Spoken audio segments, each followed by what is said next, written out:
drive. So there's moments that you have to withstand during the game, and I think the boys did that well as well. And ultimately, this is the right first step. This is a good first step, but this is playoff football. So this is just one step in the journey that is round one, and our objective right now is to enjoy this moment, but then focus on recovery, and then getting ready for the next one, so that we're the more prepared team going into game two. And then just to follow up, what are you looking for collectively or individually from tonight to be able to carry into Providence Park for the second game? Thank you. It's about staying consistent. You know, from day one, these guys have gone for it in every single game. And through training and hard work and a lot of intention, they've gotten better and better at executing a style of play that's very cohesive.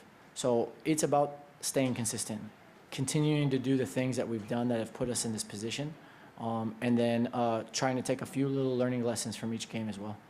We'll go back there with Mark. Mikey, can you take us through the decision to leave Chucky off the bench tonight? And is that an indication that whatever the quote-unquote situation is has not been fully resolved? That is not an indication. Like we said, we had a situation that we've been handling internally, and we said we would take it day by day, week by week, and we think Irving's response has been really positive in the training. He's working really hard. He's showing a lot of commitment to getting back into the team. And we had already communicated to him before this game that as long as there's no setback this week, that he'll be back. Other questions in English before we transition to Spanish? Go front row here. Yeah, Coach. This is your first time. This is your first time role as a full-time senior team manager. The job isn't done yet. Obviously, this is the first win, but just looking back to when you took this position, an expansion team finishes in first place and wins the first postseason game at home in front of a sellout crowd.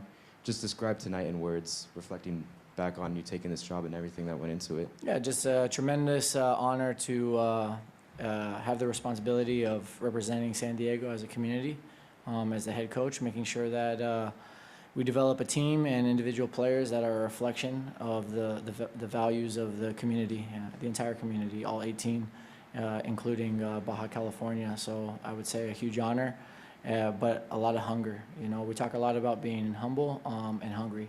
And right now, as you said, the job is not done. This is a great first step, and our whole focus now is on being ready for game two. Also, just a follow-up, Anders scoring in what so far is the biggest game in club history, finding the back of the net. Just you as his manager, what do you see in him that the rest of us might miss, as he's clearly the keystone of this club? I don't think anybody can miss it, man. The numbers that he put up this year, and just how dangerous he is and how much he runs for the team.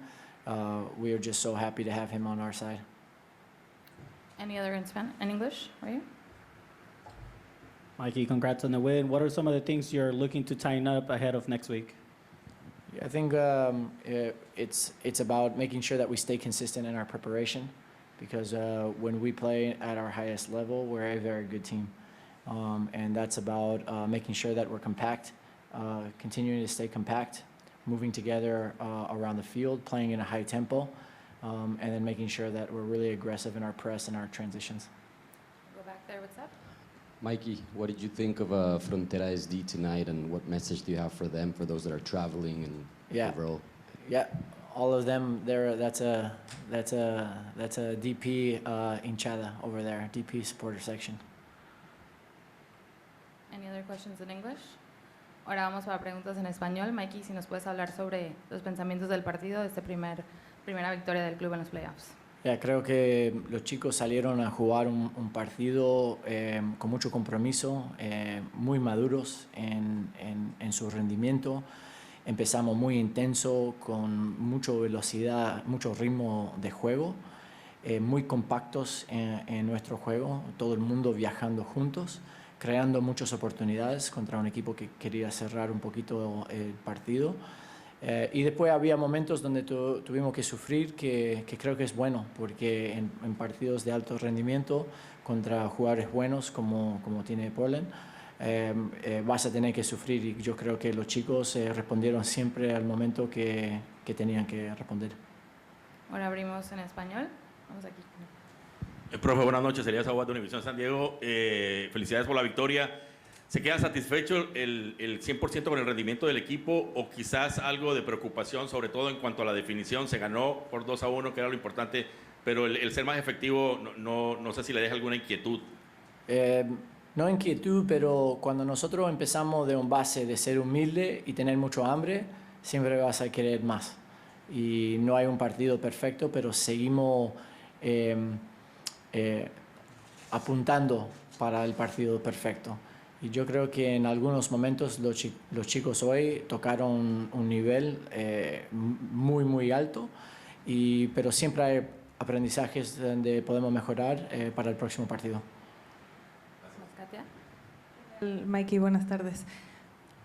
Como el capitán de este barco, el entrenador, ¿qué es lo más difícil de manejar el vestuario cuando hay una situación como la que vimos con un jugador estrella como lo es Chucky en este momento previo a los playoffs para mantener al grupo? Se demostró en el partido de hoy, pero ¿cómo ha sido ese manejo y lo que viene en cuanto a lo que va a pasar que decías con Chucky?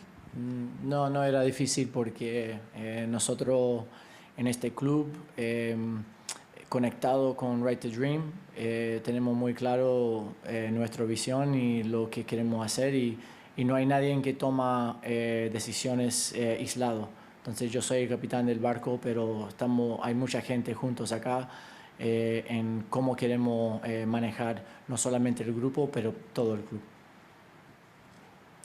Vamos acá de este lado. Second row, right here, with glasses.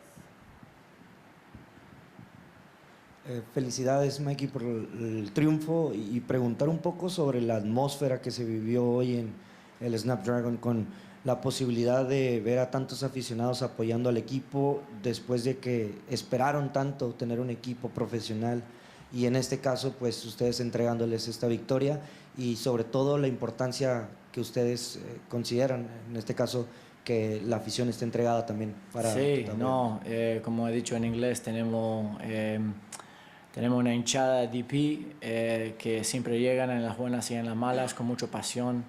Esta región ha tenido mucho hambre para un equipo de fútbol en el MLS y nosotros tenemos la responsabilidad todos los días para salir en la cancha y hacerles orgullosos porque ellos hacen eso para nosotros, pero yo diría que yo siempre tengo piel de gallinas cuando salgo ahí y escucho la gente cantando y dando todo para nosotros.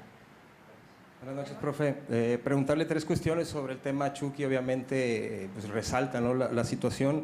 Primero, ¿cómo tomó la noticia de que no iba a jugar? Segundo, que tal vez se hable más de su ausencia que del buen partido que hizo el equipo, que tanto puede afectar en lo anímico.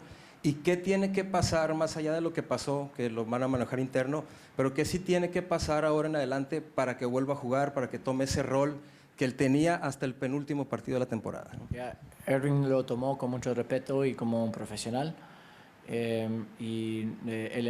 Esto nunca ha sido una distracción. Todo el grupo bien enfocado en lo que queremos hacer en el corto y largo plazo. Y nosotros ya comunicamos antes del partido con Erwin que su respuesta ha sido muy positivo.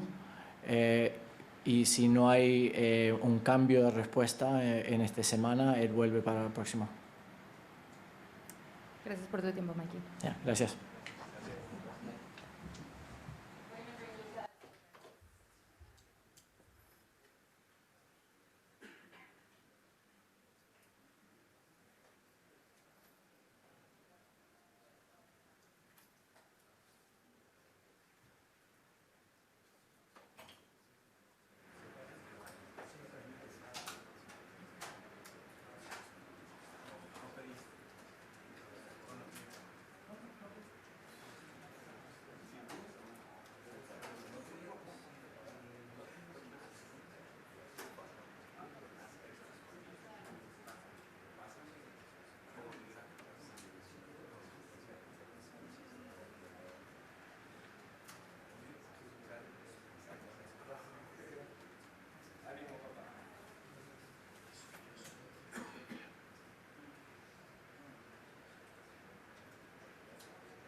We're joined by San Diego FC midfielder Luca de la Torre. We'll start with questions in English. Right here in the front row, please. Thank you. Congratulations, Luca. Could you go ahead and take me through the emotions and the tactics of today as you come in as a substitute and what it meant for you as a San Diegan to be able to witness this and experience it as well? Yeah, of course. First of all, sold out stadium. The atmosphere was amazing. Really, really proud of the group.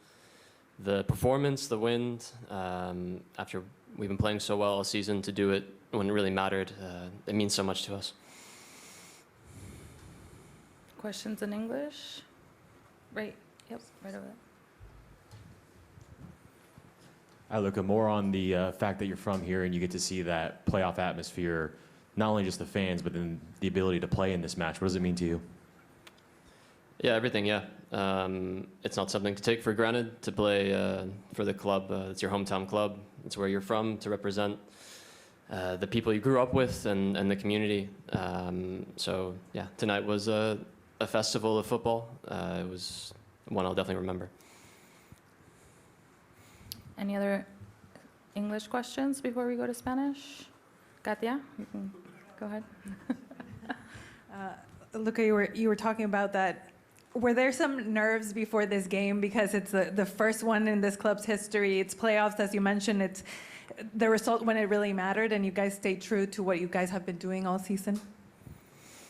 I think the feeling in the group is really good. It's calm, confidence, just really focused on playing the way we've played and bringing the results home. We'll go back there with Derek. Luca, when they got the red card going down a man and you have a 2-1 lead, what's the strategy at that point? Is it more or less just kind of play keep away because you know you have a lead and get the win and then move on to Portland? Yeah, definitely to manage the game a little bit more. The goal difference doesn't really matter. It's just winning the game, seeing the game out. So yeah, the red card definitely came at a good time and helped us close out the game. Perfect. In English? Okay, we'll take one more in the front row and then we'll go with Elias in Spanish. Hi, Luca. What was the message for Mikey Varas for you coming into the second half to finish out the game? Yeah, just to try to keep the tempo high and to manage the game and look for the third goal if it was on. And then Elias.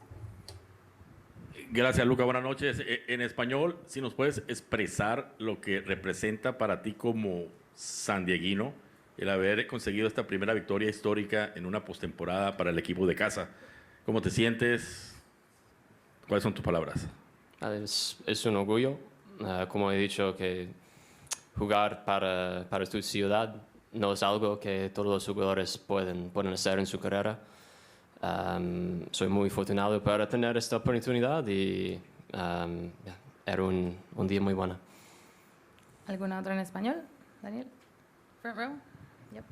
Thank you. Lucas, gracias por tu tiempo. A preguntarte, con este formato de MLS, de que no importa la cantidad de goles anotados en esta ronda, ¿qué tan difícil para un equipo como San Diego llevar esta ofensiva sin importar la cantidad de goles que anoten? Lo más importante es ganar el partido y necesitamos meter goles para hacerlo, ¿no?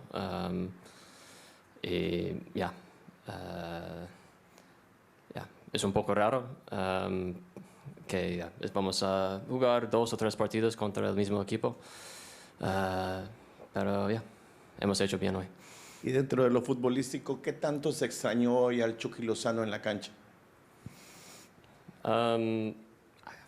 Voy a hablar inglés, es un poco más fácil esta pregunta. It's a situation we're handling internally. The group is in a really good place right now, and everyone's ready to play. Go ahead.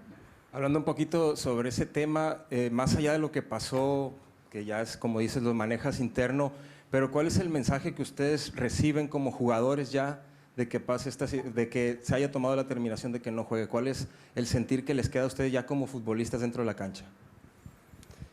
Es hacer todo lo que puedes hacer para ayudar al equipo a ganar. Cada jugador. Es un momento que el grupo es más importante que nunca y como individuales necesitamos pensar en el grupo y cómo podemos ayudar al equipo a ganar. Gracias por tu tiempo, Luca. We'll wrap up with DP Anders Dreyer.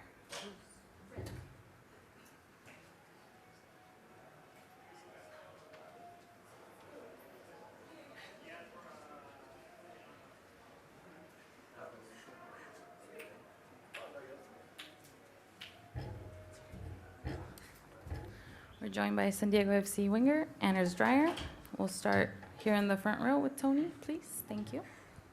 Congratulations, Honors. Could you go ahead and take me through this match and what you experienced now in this playoff format in America, and also what it means to you being able to hear those MVP chants from the crowd on any corner that you took? Yeah, I think like we said last week, it's going to be a different game than away from home. I think we started very well. First 30, 35 minutes were good, 2-0 up, and then they get a goal and gets a little bit not nervous, but it's only one goal, and then we know it's penalties if it's a draw. But yeah, then they get a red card, and I think we just got that 2-1 home and get the first win in this playoff series. Any other questions for Anders? We'll go back all the way in the back. Take us through the goal, the give and go there with Luca, and just the way that he put that ball up for you to kind of lean into it. Yeah, I think Corey have it on the right side, played into Anibal, and Anibal saw me, I was free, and he passed me through in one touch, and then I saw Bombino arriving like late and free, and yeah, and then a 1-2, he made a perfect cross back, cut back, and then I put my head on the ball and it goes in. It was a nice feeling, and I think it's my first goal with the head, so I'm happy for that. So you haven't had many off the head this year. Was that something that's kind of in the moment kind of happened? Yeah, I think so. I don't think it's my strength to score with my head, but it's nice that I can show the fans and my teammates that they can also pass it and cross it to my head, and maybe I can hit the goal. And then you had it look like a little bit of miscommunication with one of the Portland players after the match there. What was said there, and what might lead to maybe some extra emotion for the next game up in Oregon? I think it's emotion in a game. It's always like that, and I think that's a part of football. So yeah, it's how it is. It's how it's gonna be, and it's how it is. Now I think Saturday we play again, and it's a totally new game. And there will be new emotions and stuff like that. It's a new referee, and yeah, so it's a part of the game. We'll go back there with Mark. Without saying it's a situation you're handling internally, can you describe whether you're surprised that a player of Chuki's stature has been dropped from the team for 2 straight games, and particularly in a game of this importance? Yeah, I think, of course, like you say, I think Chuki is a top player, and he's important for us. I think it's something that is have to be solved in this period, and then hopefully we see him back soon. But yeah, it's internally, and yeah, it's nothing more to say about that. We'll go with Elias. Under the 4 games coming next Saturday, like you say now, it's going to be new emotion. Everything's going to be different. But how you can imagine that game after tie 1-1? You think it's going to be another one or probably another tie? What do you thought? No, I think like you said, like it's a new game, and we go there, and we knew we just played them like 2 weeks ago also when it was 4-0, and now 1 week ago, sorry, where it was 4-0, and we knew going into this game that it would be totally different as well. So I think we're gonna go home and rest a little bit, and then like in the middle of the week we're gonna look at what we can do to make some damage on them, and then I think we go there to Portland and we want to win this series in 2-0. Go with Katia. Hi, Anders. Congratulations on the win. This is maybe a clean slate, we can say, during the playoffs, but how would you say you guys carry over what you showed throughout the regular season and now in a time when it really matters? How do you take on personally that leadership as well for the team going through this new experience? No, I think it's important as a group we are that like our strength is our commitment and the willingness to help each other on the pitch. Today you see Ian as a right fullback, and he's just doing the job so great, and I'm proud of him. But it's a lot of guys just going in, and Corey and Pelle also on top. They just deliver, and I'm happy for that. So most important is the team, and I think when we play like this, especially first half, I think we are hard to beat. And then I'm happy that we finally win at home. We'll go here, front row. Yeah, and there's obviously the job isn't done yet, but just reflecting back to your move from Europe to here, of how an expansion team finishes first in the West and now wins a home playoff game in front of a sellout, loud crowd. Just describe tonight in words what it meant to you. Oh, it meant a lot. It takes me a little bit back to the first game of the history in the club. It was away from home, but this playoff game is different, and yeah, the amazing fans today were amazing, and I think I have never experienced something like that. It was amazing, and something like before kickoff I was standing and looking around and took it in, and I'm so happy that we won this first game in the playoff here at Snapdragon, where it's been tough for us. So yeah, now it's a win, it's happy days, and then we can be happy for 24 hours, and then we look ahead until Saturday. Hi, Anders. Congrats on the win. You mentioned Ian Pilcher playing at the fullback on the right side. That position has seen many players due to injuries and other things that happened. Has there been any challenges for you in having to adapt to play with many players in that position? It's always difficult when you're not playing with the same guy behind you, especially as a winger. But I think the way that this system works, I think it shows that no matter who goes to one of the positions in this team, it's not easy, but it's easier for them to adapt to the way we play. Ian knows exactly what he has to do as a right fullback. He did it well today, and that's why I'm very happy that he did well. Going into this playoff period. Last one. Hi, Anders. Talking about the fans, I talked to several before the game, and I asked them about Chucky's situation. I don't want to mention that anymore, but they said, we have Anders. You know, we also have Anders. They trust you a lot. And one of them told me we have the Messi from Denmark. You know, what can you say about the fans that they think about you in that way? No, I'm happy for that. I'm happy with the fans, and I'm so happy that we win at home and I score at home as well. I'm so happy for that, and I love the fans here, and it's amazing. And a full house like this, it's different also compared to Europe. So yeah, it's nice. I'm just happy. Thanks for your time, Anders. Thank you.